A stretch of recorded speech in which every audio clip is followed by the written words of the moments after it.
আসসালামু আলাইকুম। শবে বরাত ক্ষমা ও রহমতের রাত। এ রাতে আল্লাহ তাআলা তার বান্দার দিকে বিশেষ রহমতের দৃষ্টি দেন। যারা ভুল করেছে, তওবা করতে চায়, এই রাত তাদের জন্য আশার আলো। হাদিসে এসছে, এ রাতে অসংখ্য মানুষকে আল্লাহ তাআলা জাহান্নামের আগুন থেকে মুক্ত করে দেন। তিনি ডেকে বলেন, কে আছো ক্ষমা চাইবার? আমি তাকে ক্ষমা করে দেব। কে আছো রিজিক চাইবার? আমি তাকে রিজিক দান করব। শবে বরাত আমাদের মনে করে দেয়, আমরা যত বড়ই গুনাহগার হই না কেন, আল্লাহ তাআলার রহমত তার চেয়ে অনেক বড়। আসুন এই পবিত্র রাতে অহংকার ভেঙে চোখের পানি নিয়ে সিজদায় পড়ে যাই।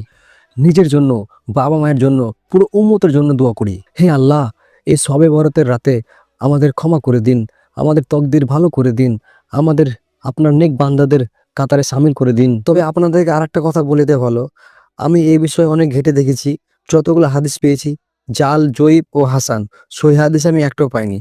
সে কারণে আপনাদেরকে বলছি, আপনারা আমল করবেন না করবেন আপনাদের ব্যক্তিগত ব্যাপার। আর আপনাদের যদি সহিহ হাদিস কোথায় আছে জানা থাকে, তো অবশ্যই আমাকে কমেন্ট করে জানাবেন। ধন্যবাদ।